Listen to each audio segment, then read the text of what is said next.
Gimana sih coach kita bisa mengontrol pikiran orang lain supaya dia tuh melakukan apa yang kita inginkan gitu coach.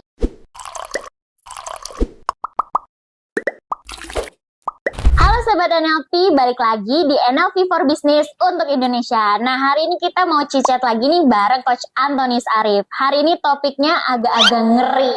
Yuk kita langsung aja tanya ke Coach Arif. Halo Coach. Hai. Nah, ini kita mau agak ekstrim sedikit nih Coach. Okay. Aku mau tanya nih Coach, gimana sih Coach kita bisa mengontrol pikiran orang lain supaya dia tuh melakukan apa yang kita inginkan gitu Coach? Nah ini tergantung ya, ini karena yang nanyanya Friska, nanyanya langsung ekstrim gitu ya. Karena sebenarnya memang banyak orang yang tahu bahwa NLP itu sebenarnya kalau ilmunya benar-benar dikuasai bisa mempengaruhi orang lain. Oke. Nah kebetulan sebenarnya teknik-teknik ini saya nggak pernah mau cerita gitu loh ya, nggak pernah mau cerita. Sebenarnya seluruh teknik NLP itu sebenarnya pada dasarnya bisa digunakan untuk mempengaruhi orang lain. Okay. Makanya bahasa saya kalimatnya mempengaruhi. Mempengaruhi. Iya, mempengaruhi. Tetapi kalau di bahasanya orang-orang di Amerika tuh suka banget nyebutnya adalah take control. Iya benar. Jadi take control berarti kepalanya dia, pikiran dia diambil alih gitu sama kita. Kelihatannya kita kayak seseorang yang penjahat yang bisa memanipulasi orang, memanfaatkan orang supaya dia ikut maunya kita. Iya, benar. Nah, ini gambarannya. Saya akan sharingkan aja teknik sederhana aja lah ya. Iya. Sebenarnya nggak terlalu dangerous banget. Sebenarnya kalau ditanya bisa nggak dibuat kayak gitu, bisa. Okay. Bisa banget. Bahkan saya pernah mempelajari dan bahkan saya pernah melakukan berbagai teknik ya. Cuman hanya bukan menterapi ya. Berbicara sama orang cuman hanya pakai pulpen dan orangnya bisa terpengaruhi. Oke. Dan makanya jadi kalau tekniknya tuh cukup edan. Misalkan contoh lagi malah, saya bahkan yang ekstrimnya kalau di kelas Master Practitioner of NLP saya pernah sharingkan adalah cuma nunjuk pintu. Oke. Nunjuk pintu, orang itu bisa kalau nginget pintu tuh nginget kita. Oh, iya. Se-ekstrim itu gitu, tekniknya se-ekstrim itu gitu ya. Bahkan sampai kalau misalnya mau dipakai sampai membuat orang lain tuh bisa sampai kayaknya istilahnya tuh ngikutin kita banget tuh bisa dengan ada macam-macam teknik pattern dan pola-pola rahasia yang saya hanya sharingkan di kelas. Jadi karena nggak bisa saya buka untuk secara umum karena ini tekniknya banyak banget yang memanipulasi. Walaupun memang sebenarnya materinya tuh ada di salah satu materi saya tentang yang kalau nggak salah judulnya Power of Influence. Di Power of Influence ada teknik bagaimana memanipulasi orang dengan metode Dantalion Jones gitu. Dantalion Jones adalah ketika kita ngomong sama orang, pokoknya orangnya jadi nurut aja sama kita. Nah itu ada tekniknya. Jadi orang nyangka, oh ini kayak pelet ya, ini kayak kita pegang boneka gitu, kayak dikendalin gerak-gerak gitu ya. Nah tapi dengan cara yang sederhana, saya akan cuma sharingkan 3 teknik saja. Teknik yang pertama adalah teknik bagaimana kita membaca ketika kita ngobrol sama seseorang, apa yang dia pikirkan kita bisa tahu. Oh, oke. Nah, kita bisa tahu. Jadi, kita bisa tahu. Itu yang pertama.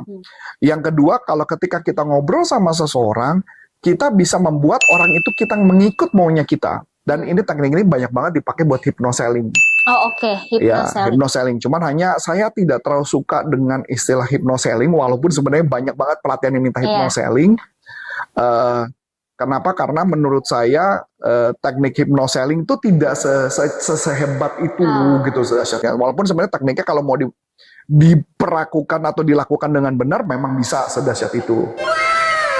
Nah, yang ketiga adalah bagaimana caranya ketika kita bicara sama orang dan orangnya jadinya suka aja sama kita. Itu ada tekniknya gitu ya. Dan banyak lagi teknik-teknik lainnya. Sebenarnya dalam beberapa video saya yang belakang-belakangan itu sebenarnya udah ada. Cuman memang saya tidak pernah menceritakan tentang karena kamu pertanyaannya adalah take control, take your control orang lain ya udah saya buka gitu ya. Jadi yang pertama ya. Yang pertama ada satu teknik yang biasa dipakai adalah bagaimana membaca pikiran seseorang. Jadi ketika kita misal ngobrol sama seseorang, ada satu teknik namanya eye assessing cue. Eye assessing cue adalah sebuah teknik bagaimana membaca pikiran seseorang ketika mereka berbicara sesuatu kepada kita. Kita bisa mendeteksi ketika mereka berbicara, mereka lagi memperkirakan sesuatu atau mereka lagi berbicara sesuatu. Ini benar atau bohong kita bisa ngelihat. Ya. Dan teknik ini pernah dipopulerkan oleh salah satu trainer dan dia memutar film dari film The Negotiator. Ya film bioskop Negotiator. Jadi karena film Negotiator itu jadi menangkap teroris cuman dilihat dari pola mata dan kita tahu bahwa orang ini bohong atau tidak. Oh. Nah seperti itu. Jadi tapi kalau ditanya, emang bisa nggak mereka memanipulasi? Bisa. Cuman karena ada beberapa indikasi yang saya tidak bisa sharing kan. Oke. Jadi karena ketika kita menangkap seseorang berbohong itu bukan hanya indikasi dari mata, tapi indikasi dari ekspresi muka, indikasi tentang body language-nya, dan perkataan cara ceritanya. Ada baseline-nya. Jadi kita punya teknik bagaimana cara pakai baseline-nya kita bisa tahu dia bohong atau enggak. Ya, tetapi kita penggunaannya dalam memanipulasi orang lain atau men-take control orang lain, paling nggak kita bisa tahu apa yang dipikirkan mereka. Ya, jadi tekniknya sangat sederhana banget. Jadi ada istilah namanya, kalau saya menggat gampangnya adalah nanti kita muncul gambar di sini, ada yang namanya visual remember, VR. Visual remember. Ya, atau visual remember, kalau saya sebutnya, ada yang namanya visual kreatif atau visual cortex. Tulisannya VC. Ya, jadi visual remember karena buat saya lebih gampang, biasa letaknya di sebelah kiri. Jadi ketika kita ngobrol sama seseorang dan ketika kita menanyakan sesuatu, mendadak matanya melihat ke kiri atas, berarti namanya visual remember, dia mengingat peristiwa masa lalu. Ya, untuk ketika orang tersebut mengarang-arang cerita, itu biasanya melihatnya visual cortex. Jadi matanya melihat ke kanan atas. Nah, pertanyaan menarik. Apakah orang kalau setiap melihat matanya ke kanan atas, apakah selalu berbohong? Tidak. Yang saya kasih gambaran itu adalah kita harus melakukan kalibrasi dahulu di awal. Kalibrasinya adalah bisa saja ketika matanya dia visual cortex, walaupun matanya ngeliat ke kanan, bisa jadi visual remember. Kalau tulisannya dia menulisnya pakai tangan kiri. Kidal. Betul. Atau bisa juga karena kebiasaan tertentu yang membuat dia mengingatnya di sebelah kiri. Itu mungkin saja. Nah, kemudian ada istilah auditory cortex. Auditory remember, berarti matanya melihat ke arah kuping, dan yang ini melihat juga ke kuping.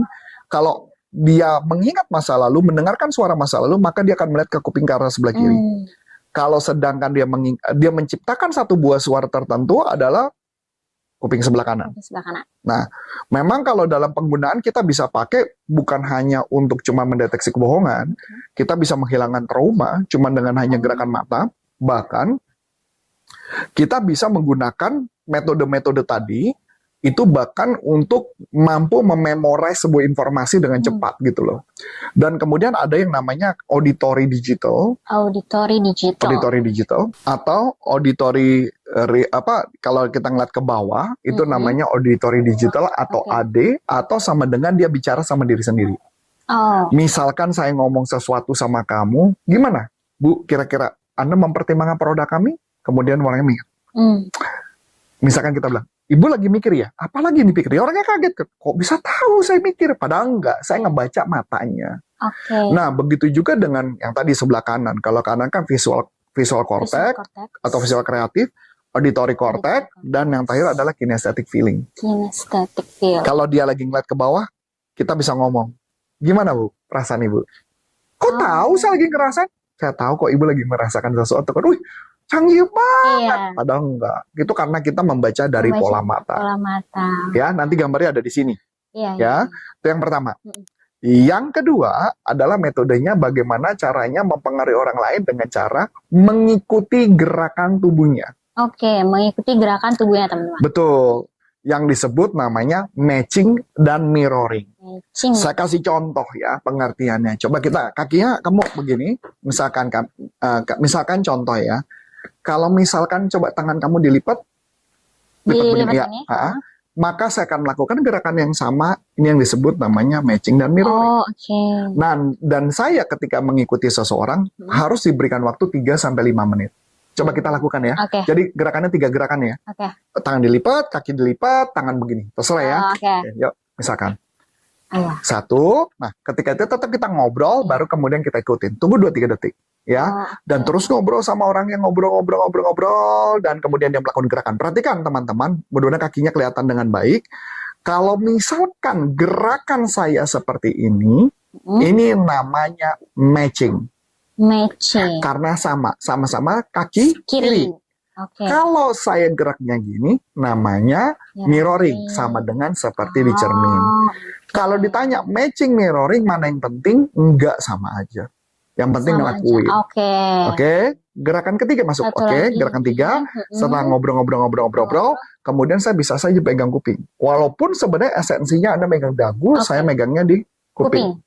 Ya. Oke. Nah, jadi orang nggak akan ngerasa bahwa itu lagi ngobrolnya dibuat-buat. Iya. Nah, ketika menariknya dalam teknik NLP, ketika saya melakukan gerakan yang sama dengan orang yang di depan saya, maka yang menarik, orang tersebut lama-lama ketika saya melakukan gerakan tertentu, orang itu ngikutin saya. Oh, awalnya kita ngikutin dia, dia malah ngikutin kita ternyata ya, Coach. Oke. Setelah saya bergerak, dia ngikutin saya. Tahu apa yang terjadi? Ini yang menarik. Kita bisa membawa orang tersebut untuk mengikuti maunya kita. Misal kita lagi gerak, dia udah ngikutin semua. Dan bahkan ini ada dalam film Kingsman. Kingsman. Ya, film Kingsman itu dibahas tentang teknik ini, matching mirroring. Jadi bisa saja kita ngajak kamu, yuk, misalnya udah ngikutin kan, saya coba tes. Oh, ngikut. Bu, boleh ikutin saya? Saya udah mulai bawa Anda. Berarti seakan-akan Anda saya manipulasi kan? Benar. Anda kan ngikutin maunya saya. Ngeri ya? Iya sih. Nah, itu teknik yang Benar. dua. Teknik kedua. Dan teknik ketiga, bagaimana manipulasi, ada teknik namanya passing dan leading. Passing leading. Passing leading. Passing leading gampangnya ada rumus. Ada rumus namanya, sebenarnya rumusnya gini sederhananya. Saya ngasih rumus karena biar gampang aja ngafalinnya. Jadi metodenya namanya 5-4-3-2-1. 5-4-3-2-1. Oke. Boleh 3-2-1 juga nggak masalah. Yang penting 5-4-3-2-1. 5-3-2-4-1 artinya 5 passing, 1 leading. Ya, definisi dulu apa passing. Passing itu artinya saya ngikutin kamu. Kamu lagi ngobrol apa, saya ikutin. Saya berbicara sesuai dengan kondisi kamu. Misalkan kamu pakai jilbabnya warna krem, saya lagi ngomong tentang jilbab krem. Saya ngomong tentang baju krem. Saya nggak ngomong hanya hal-hal yang pasti ada di kamu. Nah, itu yang namanya disebut passing. Leading berarti saya mengarahkan. Misalkan contoh, saya mau mempengaruhi kamu. Yang saya akan lakukan adalah pertama, saya ngikutin dulu ngobrol tentang kamu. Passing dulu dong, ngobrol. Jadi 5-4-3-2-1 berarti 5 passing, 1 leading. Berarti 5 kali saya menyamakan kamu, bisa menanyakan tentang jilbab yang dipakai, kudung dipakai, baju yang dipakai. Saya bisa nanya berkaitan dengan tadi kerjanya, tadi lagi sebelum kesini apa yang berlaku dan sebagainya. Leading berarti saya meminta kamu untuk melakukan sesuatu. Leading saya bisa ngomong bahwa misalkan contoh sederhana, sorry ini agak aus, boleh diambil minum. Nah, itu leading. Ngeri ya? Jadi kalau saya sudah melakukan 5 kali sama dengan 1 leading, apa yang terjadi? Orang akan ngikut. Pola ini juga lah yang dipakai oleh para gendam. Sorry Coach, gendam itu apa? Gendam itu adalah yang biasa di terminal-terminal yang suka kesannya hipnotis orang. Iya. Oke. Clear ya? Clear. Nah, jadi misalkan ambil contoh, kalau istilah gendam, biasanya kan kejahatan-kejahatan hipnotis bahasa mereka, itu sebenarnya menggunakan metodenya adalah 5-4-3-2-1. Jadi menggunakan 5-4-3-2-1. Misalkan contoh, lagi mau kemana, Dek? 1 passing. Gitu ya. Terus menyamakan ceritanya. Benar ya. Oke, habis itu baru di leading. Mohon maaf saya nggak bisa buka. Kalau saya buka nanti bakal terjadi kejahatan-kejahatan macam-macam. Ini sebenarnya teknik kayak gini tuh memang harus dipakai dengan benar ya Coach ya. Betul. Harus Jadi ada ilmunya juga. kayak contoh tadi, saya sama istri tadi kebetulan pergi beli sate. Ketika beli sate, ada bapak-bapak duduk di sebelah saya. Ya kan, kemudian dia ada asap. Biasa kan, kalau sate kan asapnya pasti banyak ngebul-ngebul kemana-mana. Nah, ketika ada asap ngebul kemana-mana, saya bilang, waduh, ini asapnya banyak banget ya Pak. Passing dong. Dia pasti setuju dong. Setuju. Orang sama-sama. Saya bilang, iya Pak, memang ini menunjukkan Pak, kalau kita makan tidak hanya mulut saja, tapi seluruh badan kita harus makan satenya. Sampai bau-baunya pun orang bisa berasa bau sate. Oh bener tuh, 2. Ngerti gak? Iya.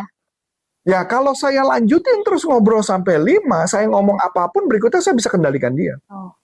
Makanya kenapa rumusnya 5, 4, 3, 2, 1. Gampang sederhana, saya nggak mau buka karena ini banyak rahasianya.